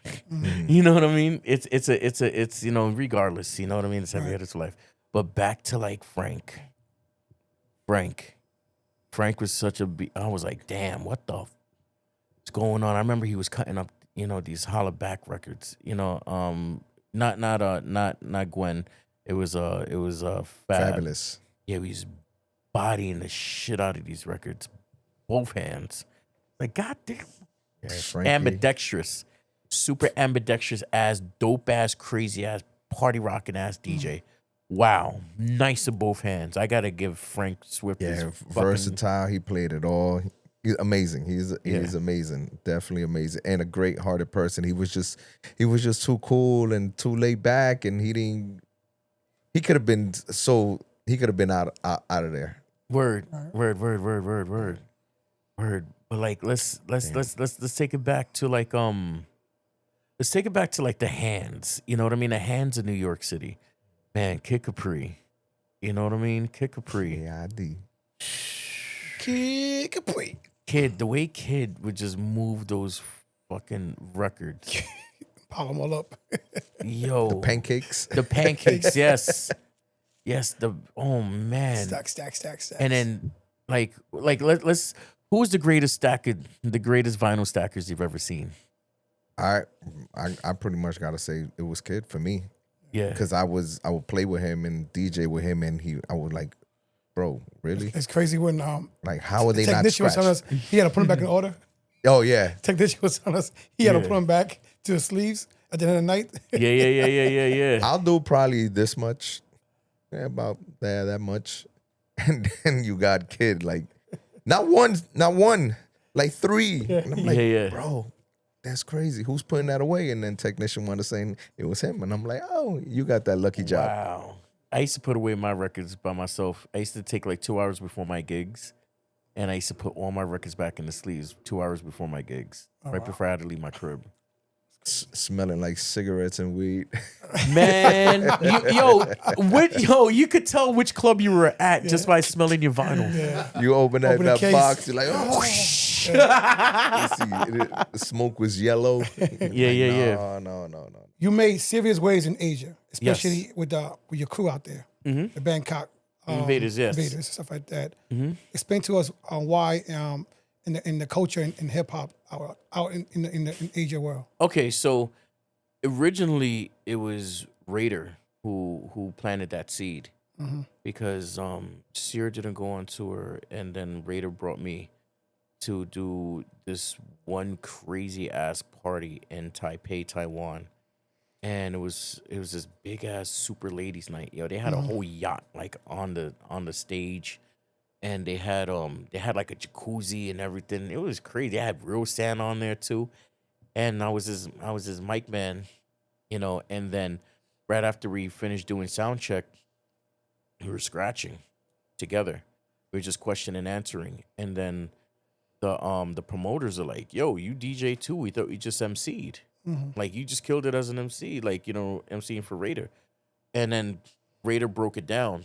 Like, I remember specifically him breaking it down. Like, yeah, there's like cats like, like Jazzy Jeff, who have skills on the road with him, or, other, MCs that pair up with DJs. This is what I wanted. But we have people like Kid Capri. Right. And Funk Flex and everything else. And they have people like Fatfingaz who could do both. So they were interested, and I was out there in November of the same year. Then the following year, 8 times in 1 year. Wow. Yeah, like I was the mascot for New York to champion that. And this is where Plush and Mint 101 in the Taipei Tower, which was fire. Camilo ended up going there to another club, which was called B19, which was real fire too. You know what I mean? Shots to B19. And that was just crazy sick. And then that led me going to Shanghai, and that led me going to Beijing. Which was crazy because I remember talking to Raider right before he passed away. I said, "Yo, how was it going to the Great Wall of China?" He's like, "Yo, it's incredible. Like, you got to go to the top, like where Mao says, like, you're not a man until you go to this point right here." Damn. So we're not men. That's what I said. Up to the top. Yeah, yeah. So boy. so like Raida has this infamous picture of him standing on the Great Wall of China, and I always admired it. And he said, "Yo, Raida," and he said, "Fingers, one day you're gonna be there." And so, it was I believe like 2 years after he passed, same weekend that he passed, I believe, or it was his birthday, which is one of the two. I was there at that wall. I took a picture of it. It was with my Burkina hoodie. Burkina, yes. And I had my Jordan 1 Fat Lows on. I remember I have the sneakers. I never wore the sneakers ever again. But walking up that wall, and walking up those steps was like Michael Jackson moonwalking, because like it's in such an angle. You know what I mean? It's crazy, and it was raining that day. Oh my God, I almost busted my ass. But like going up there was just something else, and the Szechuan food out there is just crazy. But but going back, yeah, if it wasn't for Raider, you know what I mean, the whole situation with the Bangkok Invaders would have happened. Because Buddha and I were supposed to be rocking in New York, but it never happened because he was a resident at Limelight at one night. I was a resident at another night, and then I have all my residencies and everything else. So we couldn't work it out while he was still here in New York. But when he saw me out there, he invited me out to Asia. And we did a lot of work. And it felt like I was at home. Right. I felt like I was in Queens, with Buddha. That's the DJ Ono. He's originally from Vancouver. Big Callow, originally from Philly and Tampa, representing out there with Titanium. The boy Way, born in Patterson, raised in East New York. Thai kid, you know what I mean? Part of the infamous, Titanium, along with SD and Khan, and just making history. So we all made history as a crew together. So before I was a heavy hitter, and before everything else, like I was an invader, and that meant a lot. And it expanded me out to Japan, because with their help, it was just a dream come true. Like I just earned a lot of my stuff. It was more respect more than, yo, can you hook me up? Right. I give you this gig for this gig. You know what I mean? I just wanted that respect, especially with the Japanese too. Right. And the Thai, they're some of the best. Right. freaking- So what's your explain to us what's your experience like spending hip hop culture in Thailand? Like spinning in New York, but at the same time too, you're a messenger from New York. Because you're bringing that frequency over there so they can understand, because they have their own frequency. Right. Everywhere in the world has a frequency. Like how everybody has their own word for water. There's 193 countries, around the world, but there's so many different ways to say water. Did you know that? It was 193 countries. Sessions, you know that? I did not. Okay. Thank you, Professor Fingers. Not word up. Did you know that? I definitely know it now. Okay, good. Oh, you know that? But like so many, there's so many places that have like different accents and different ways of saying things. So hip hop is the same way too. Like I have no bias against anybody, because like there's a hood everywhere around the world. Right. A hood. There's There's a Martin Luther King Drive somewhere. everywhere. There's a representation of that. Right. Someone who's a martyr and who gave up their their life for for change. Right. Who they're celebrated. Right. Just like that too. But there's there's poverty all around the world, and what comes out of poverty, like that concrete rose. Right. You know what I mean? That concrete rose that comes out, from everywhere. Like there's so many stories. Oh man, like forget about it. Yeah. Right. And for the people out there, it wasn't a joke. Martin Luther King Drive, for somewhere, anywhere you go to, Martin Luther King Drive is in the hood. For some reason, I don't know why. Yeah, and that's the reason why I emphasize, like, there's heroes, Right. who represent something, who made that change. You know what I mean? Who shifted, the whole society Right. as a whole in that era, and then it just keeps going and going and going and going. So Right. shouts to all the leaders out there. Right. Well, we would love to keep on talking for 3 or 4 more years, because we do that, right? Definitely can. I can't. but- My but- nickname is Shut the Fuck Up. Right, but no. But we got a couple of things we need to know. Yes. Everybody needs to know. Yeah. Who is your god DJ? Shit. Wow. My God, DJ. Only one? Only one.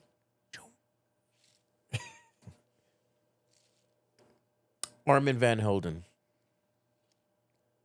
Why Armin van Helden? Did the Witch Doctor. Witch Witch Doctor? Doctor. Oh yeah. And he's responsible for AV8 Records. Is he? Yes, AV8. Armin van 8. I never knew that one. See, that one I didn't know. That's more for me to know about the dance. And I was signed to them. Yes, exactly. And I Yeah. didn't even know that. Yeah. And You signing paperwork? You don't know what you're signing? I didn't know what AV8 stand for. Sign this. Bro, at that age, man, at that time, we were just happy to see your records in Rock and Soul, B Street, all these places. And then you're in Europe and people taking pictures with your record. Yeah. I didn't even want no money. I didn't care. What's your best posse cut record? Wow. Best posse cut record. Group or just Multiple artists and who form a group. He's called not like the Wu-Tang. Wu-Tang don't have a posse cut. Okay, yeah, that's so like what the Symphony. Why I'm going black right now. Ooh. It's either Scenario, stuff like that. It's like Scenario, Symphony, stuff like that. I got Affirmative action. I got a top 5. You just named 3 of them. I'm gonna name 3 more. Symphony. Yeah. You remember the power sound? No. The Black Panther soundtrack. Okay. That was crazy. What was the record? I forgot. It was off the soundtrack of Black Panther. It was so many artists on there. Man, that's a slept on joint. Self-destruction, stuff like that. Yeah. Record like Another one, yeah, talking about that was within that lane. It was damn, I Want to Be Down. I got to give it to the ladies. The ladies? That The shit was remix. crazy. The remix, yeah, remix. That Want to Be Down remix. Right, the that Brandy, Queen Latifah. Yeah. Who else was in that record? Queen Latifah. Yo-Yo. Yo, MC Light. MC Light, yeah. Light, yeah. Another one. Damn, I gotta mention these because these are so important. That's such a critical joint right there, man. When I think Onyx and Wu-Tang came together. What record was that? I'm trying to think what record is now. It was an Onyx and Wu-Tang record? single that came together. That was a crazy posse cut. I was gonna say they ain't never performed that because they won't fit a stage on there. Nah, exactly. Yeah, I remember because I had that as a single. It was a promo single. It came up. Did it? The worst. Yes, the worst.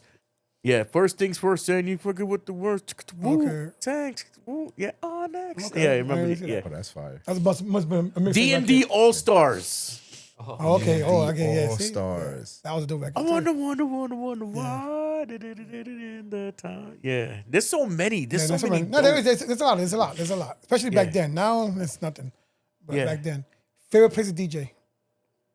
Your favorite place to DJ. Shit. Favorite place to DJ. Man, I would say.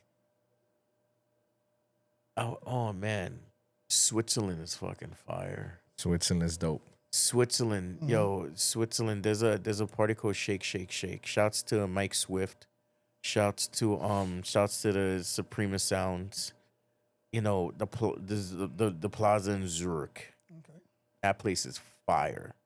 That's the first time I've heard Afro beats and everything else, but they let me rip, and I was just happy to always be going back there. But a lot of things changed after the pandemic, so we're just getting back into it. You know what I mean? Right. Another place. All right, that's just in Europe. You know what I mean? Just over here, domestically, I would honestly say, man, that place I'm not gonna front right now is the DL. What's it called? The rooftop, the DL. Rooftop? Yeah, and Where's that? New York? that's in the Lower East Side. You know, that place is fire. That place is super fire. Tao was really dope during New Year's. HOA is fun. Okay. HOA is a lot of fun. That's new. The one in Queens. Yeah. It's Miami. And your favorite city? My favorite city, Osaka, Japan. Osaka. Osaka, Japan. In your favorite is country? Fire. My favorite country, I'm not available. I don't know. There's too many. It's too many. Okay. I like because I like Quebec. I like Quebec. I like Vancouver. I like Whistler. Mm-hmm. I like Shanghai. Shanghai's popping. Beijing's popping. Right. You know, I'm not gonna front. I have to travel more in Latin America and the Caribbean a lot more. I was doing tours over there and I stopped doing them. Okay. And just like a lot of promoters who were trying to be promoters who weren't promoters. Yeah, we know. You know what I about mean? those people. Yeah. So like that stopped that energy right then and there. Right. But right. but like I would honestly say like Atlanta was another spot which I was really deeply considering, but then I just wanted to stay in New York. Right. Yeah, Do you love music or DJing? both. Why? Because with music it takes you somewhere. Mm-hmm. With DJing you could take people somewhere, and I'm selfless. Okay. Yeah. Top 5 producers. Shit, man. Pete Rock.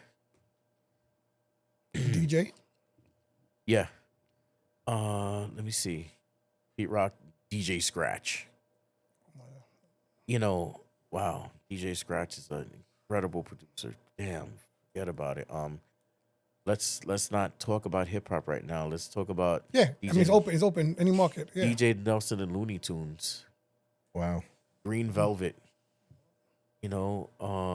He's actually the original dude who made Percolator. You know what I mean? And he's Gaz Cashmere. Damn. I gotta give it to Ketchunada, Austin Mills, and I fuck with Gordo a lot too. Google. Oh man. Just keep going. Like it's so many different genres. Right. Man, Robin Cleve. Damn, I keep on fucking up the name. Yeah. Yeah. A lot. Oh man. I gotta give a big massive shout out to Massive B. Bobby Condas. You know what I mean? His Massive B label. Right. Jabba. You know what I mean? Like, forget about it. That Suicide Murder rhythm is one of the most toughest freaking rhythms ever made. You know what I mean? Yeah. 5 top DJs growing up, 5 top DJs now. 5 top DJs growing up. Massive B, straight up, because they're part of my foundation along with Low Life and Brandy, because when it was 5:00 on a Sunday, Hot 97, you had to press play on that tape, and you had to go Monday to find those rhythms, so you could have them stacked up for Friday. Yeah, and they changed the whole radio, how radio was listened to, reggae and all that. Yes. Yeah, they did. Absolutely. Let me see. Kid Capri, because his last 2 minutes were the most vicious minutes on Def Comedy Jam on a Thursday, because you be at the record shops on a Friday asking what the Kid Capri play on a Thursday at 10:30 on HBO. Shazam. Let me see. You got to give it a flex. He 'Cause changed radio. changed the whole thing. You know what I mean? If you're not spitting DJ Spinner, everybody bounce, and flipping and doing doubles, Right. like how Flex did it in the tunnel. You weren't listening. You weren't really listening to Hot 97. Right. Or listening to like music. Then even Camilo. Camilo, the way he flipped that Firm album in Queens. I remember when he dropped I'm Leaving. One of the best Nori records out. Man. It was a didn't- mistake to be on that record too. Yeah. It was a what? A mistake. It was a mistake to be on that record. Yeah. No, he wasn't part of the firm. No, I know he wasn't part. Yeah, it was Foxy. Yeah, but the whole album, he's the only, I think, the only feature on the album. Yes, yes. Yeah, yeah, I think yeah. It was a favorite between him and I think AZ, was it? I He was believe supposed to so. have been on, AZ supposed to have been on the CNN album, something like that, on the Nori album. So yes, there's a story behind it, but he's the only feature on the actual album. Nigga rat. Yeah. He was on Nori's record.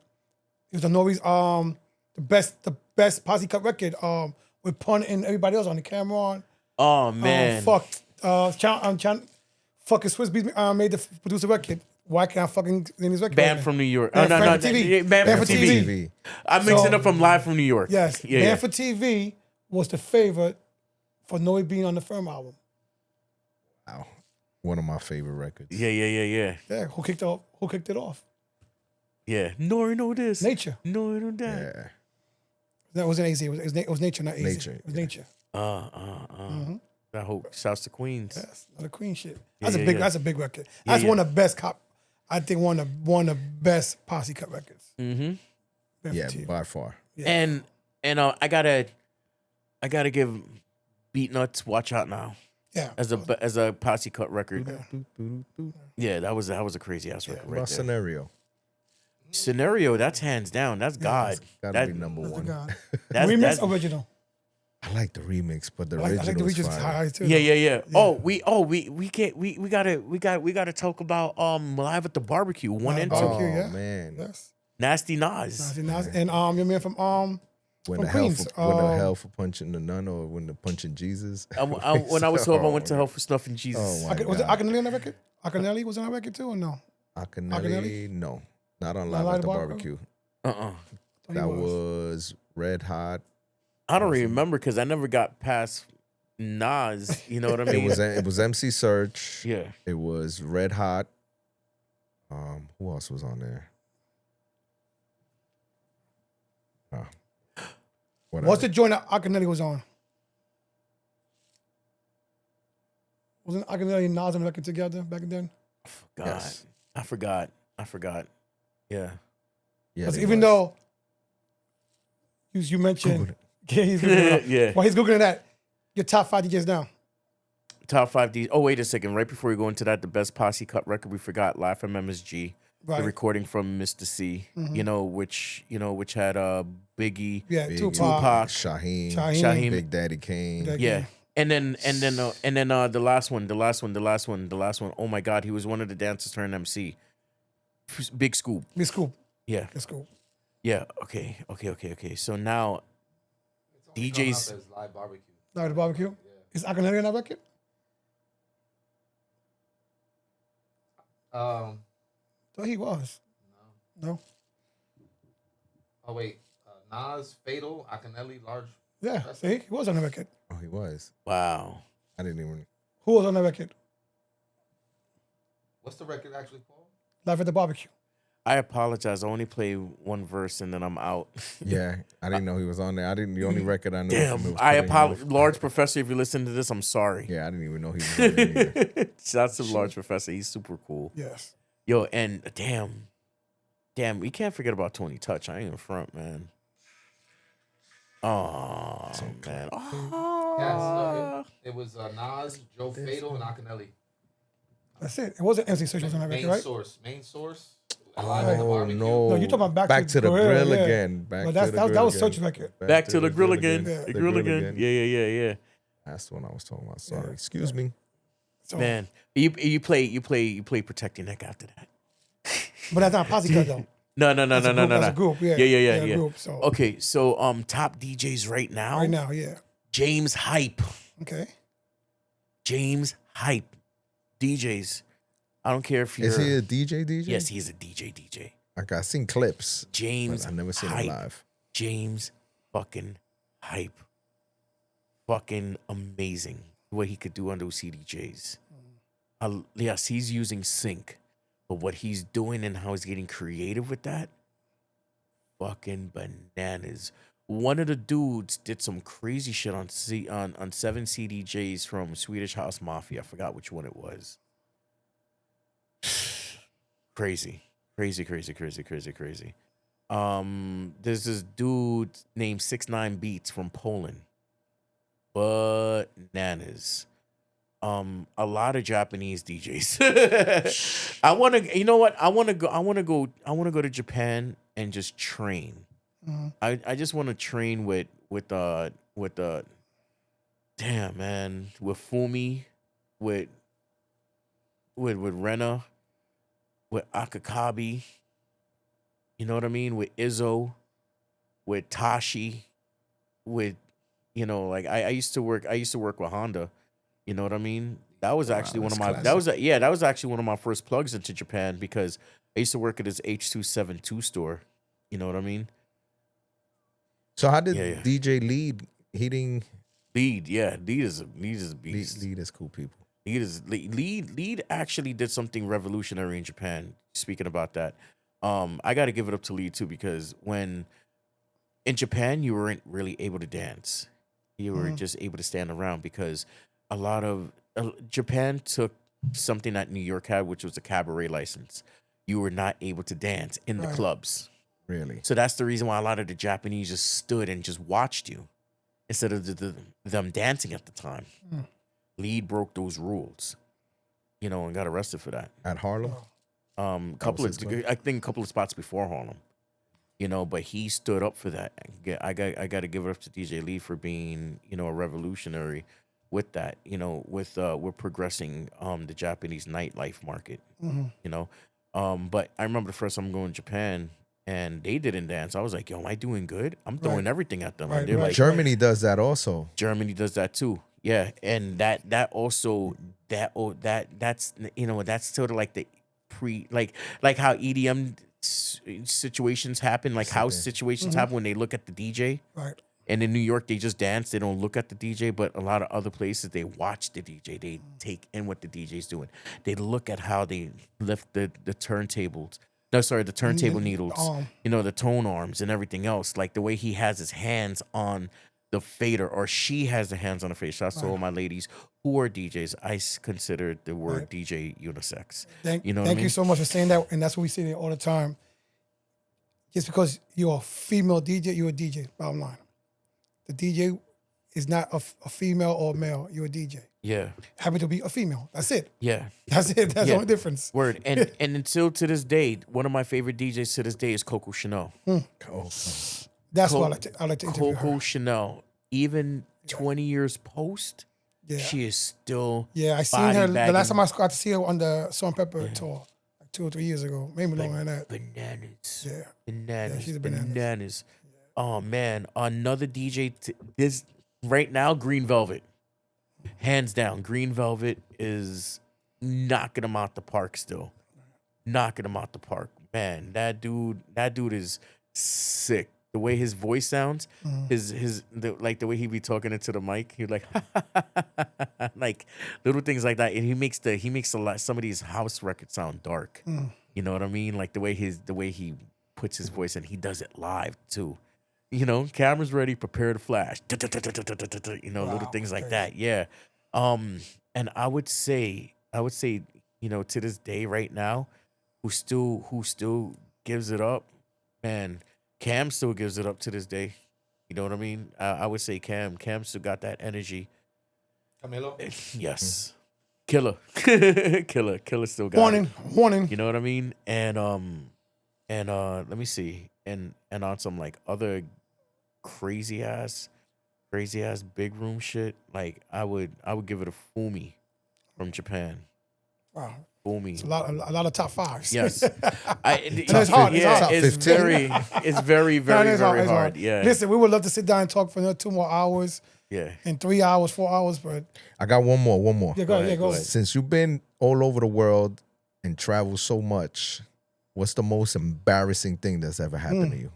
Man, the most embarrassing thing. He was found out from the Quick World China. Yo. Oh man, I remember once I slipped down some stairs. While you were DJing? No. No, I don't mean embarrassing in your lifetime. because Yeah, I yeah. mean, while you were DJing, because Technician right now is Oh, winning. while I was DJing. Yeah. Wait, what happened to Technician? That's crazy. You gotta watch the podcast. You gotta watch the podcast and subscribe, like, share, and follow, Damn. and then we'll get back to that. Do what? Okay. Do what, Dennis? Do what first? Gotta like what? Wait. Gotta what was like, it? subscribe. Like, no, subscribe. Let's get in there. Subscribe, like, share, follow. Tell your titi, your uncle, your aunts, post it. I don't know. Do whatever you want. yo. Just subscribe. Embarrassing. That I don't know. This gotta be a Respect the DJ podcast exclusive. Nobody gotta know this. Only us right now. But the whole world's gonna know if that's. Yeah, well, you gotta say it here for the world can know, and it came first. Here. Well, damn. Let me see. Most embarrassing. If you don't got one, just make it up. Nah, like not embarrassing, but I think I saved the night. But it was kind of embarrassing. Like my computer froze once upon a time. It doesn't freeze anymore. Hell no. My computer froze and I had to reset my computer. And I was talking shit for 2 minutes. I was shitting bricks. Like, I don't know. Thank God for my hosting skills. I was able to still maintain the crowd in, but I was shitting bricks. I was so embarrassed because people saw what was happening behind me. Right. And they were just like, yo, you better fix your computer. I was like, yo, let me turn this shit off because I've seen this happen before. Right. First, it was like that rainbow Yeah. rainbow the circle little of circle. death. I hate that death. And I'm just like, no. It's coming. Yeah. And then all of a sudden, it's just, that's all you hear in the speakers. Da, da, da, da, da, da, da. And I was like, yo, you know the vibes, 70 DJs. Shouts anybody out there celebrating a birthday. Ah. You know what I mean? If your section's cooler than that section over there, I'm like turning my shit off and turning my shit on. And then I'm putting in my password to my computer and everything. You forget the password? Nah, You never. forget, Nah. You I'm- rush, you're like, oh shit, what password? You know what I mean? And then I'm going through it. I'm like sweating. I'm trying to think of everything known to mankind to say to keep this energy going. Right. And then I finally was able to do it. And I forgot which record I jumped into. I think it was like the sexy body joint at that time because I remember it was on Sasha. the G. Yeah, Sasha was on it was on the G4. You know, and I said, shouts to my ladies, I do my ladies, run this motherfucker. Bing, bing, bing, bing, bing, bing, bing, bing, bing, woo, do, do, do, do, do, do, do, do. And everybody's like, yo, that could have gone real bad. That could have gone real left. But I was super embarrassed because I've never felt that. I'd never gone through that, you know, anything like that. And I was able to persevere through that. Right. So we got a summit that we got to. Yeah, let's talk about the to. summit. I heard about that. That's coming up in September. Yeah, September you're a 13th. part of it. Oh, thank you. Yes. Yes. You're a part of it. You're gonna help us out. And He signed it, remember? Yeah, that's what he signed. He just didn't know what he signed. I signed my life away. Oh man. So we have a Orlando DJ Summit. Yes. that Second annual. The second time we're doing it. It's in September. Yes.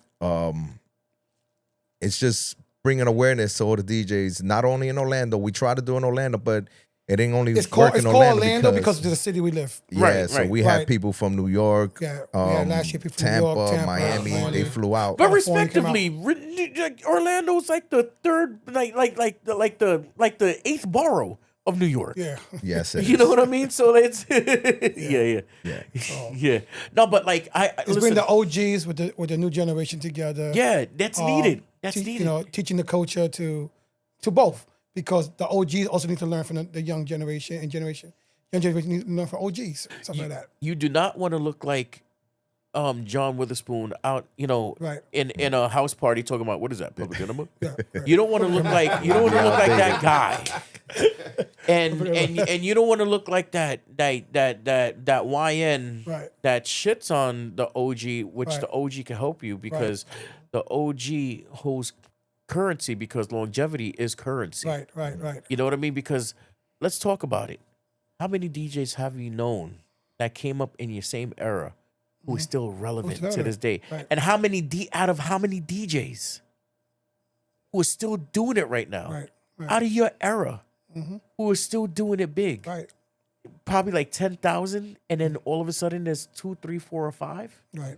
You know what I mean? That's currency. Right. You know what I mean? So everybody, so like the young DJs making fun of quote unquote the old heads, don't do that. Right. Right. Because we can help you, but then you can help us, and it's dope. Like shouts to each one teach one, man. Yeah. That's how I look at it. Right. Respect Right. all Right. DJs, right? Right. yeah. Because look at Louis Mole from New York City, original Louis China, Mole. the original China Club DJ, still rocking right now. Man, this is when I met Paris Hilton, Kim K, and Nicole Richie at one of his nights on a Monday night at China Club. And he picked me up from Jay Terrace and China Club because he saw how I rocked. He gave me an opportunity. And it opened up so many doors after that. And he's opened up so many doors, and I'll help him with that. And it's like that. Shouts to Rob Shock from Music Factory. Rob Shock gave me all the phone numbers to call to go to The labels. the labels every single Thursday and Friday. Yeah. Yeah. Well, Yeah. on Tuesdays is when you picked up all your records, though, right? Sometimes. Tuesday or Fridays. Tuesday and Friday. Tuesdays I were used the to go critics. Tuesdays. Tuesdays were for the gangsters. Right. Fridays were for the general. Right. That's what I learned because Sam Crespo left the record out on a Tuesday, which I had to grab. I'm sorry, Sam. It was the Stalin remix, and I stole it from the Def Jam record. I think it was out of Who Kids or Clues. But I needed that record because I was like, you know, like you had to take a chance. Like I felt like I was in a movie Juice. Right. Right. I didn't like that afterwards because there's bad karma after that. It's You know your what I mean? shit. Yeah, because I had a creative record stolen from me, but I found out who did it and I got it back. We'll talk about that in the next part. We'll Yes, talk about yes, the next yes. part. Any final words to our listeners and our viewers? Keep on this podcast right over here. What does this podcast mean to you? Better yet. Joy. I need that. Joy. It's joy because, you know, like you're able to talk real shit with real people, you know, and not that I just know you. Like these questions are interesting. This whole environment is freaking intriguing, man. I'm just like, damn. And this podcast, you know, is gonna take people to new levels because in the next 10 and 20 years, they're gonna look back at this podcast and be like, oh, that's what Fatfingaz was talking about. That's what Dennis was talking about. That's what Junebug was talking about. That's what Sessions was talking about. Oh, I get it. This is all for the future. You know what I mean? And shouts to all the future DJs out there. And shouts to all the DJs, you know, who are still here listening. You know, God bless y'all, you know, and keep healthy. Yeah. Perfect. Any last questions? Session? Nah, We definitely got to do a part 2. Yeah, we Part got 2 and there's get so more much. deeper into the health, get into more of DJing, you know, and in other countries, and just so much more to talk about. It's just right now the cameras just stopped one for sure. yeah. One just stopped for sure. No, we have to definitely talk about health because we're losing too many cats early. Definitely. And I'm not gonna front. I think I found a hack, but the hack is going around now on TikTok and Instagram. All I gotta say is, do your research and learn about health, especially if you're a DJ, because there's so much living, Right. so much living, Right. and so much more. It's to just do. it's the hours that we work. Yeah, the hours, the food, The food. the sleep. Was open at that time too. It Yeah. was cheaper to eat. Yeah. Like last night was a double cheeseburger from McDonald's. Those days are over. Oh shit! Wait. It's over for you too It's over. tonight, Denny's? No. No, hell no. But No? if I'm gonna go to Denny's, I'm gonna look at what I could do. Would you still look at my sandwich? You know what I mean? Like, yeah, I'm gonna look at. You know, I'm gonna ask the waitress. Listen, can you get me, you know, like a chicken breast, you know, with cheese right on top, with the salad on the side. Okay. If you You don't need the have salad, that, that's it. So Yeah, you tonight know what I we're mean? going to Denny's tonight. We're going to Denny's Wait. tonight. no, you're gonna see. You're after gonna work. Date. You're gonna After see. work. Even right after this, we're gonna go to the Spanish restaurant. You're gonna see Okay. how I eat over there too. Okay. You'd be Yeah, very yeah. surprised. We're actually going to check out the sushi spot. Oh, we can't. Oh yeah, that's right. It's a surprise. Oh, okay. Shit, you better bring me some That's sushi, right, motherfucker. he's a chef. He's a chef. He's a chef. I'm gonna Chef do sashimi and avocado because that's a lot of protein and that's a lot of omega 3s. Ooh, that's part 2. All Coming. right, That's the credits part are two. coming up. Thank you Yes. for coming out. Love you. Good night. God bless. Now I'm hungry. Yeah, the Grammy, the Grammy. Dennis, take us out. Dennis, take us out. All right, Dennis. well, ladies and gentlemen, we'd like to thank and salute for sharing his story, Fatfingaz, on Respect the DJ podcast. Many Yes. thank yous to you and, of course, our loyal listeners and our viewers. And as always, we have another beautiful and exciting podcast coming up with somebody interesting. We don't like to always tell you who it is. Because we don't know who it is yet. Because we don't know who it is yet. Yeah. But as of now, please stay tuned. Until then, I've been your host, DJ Dennis the Menace. Of course, to my right, my brother.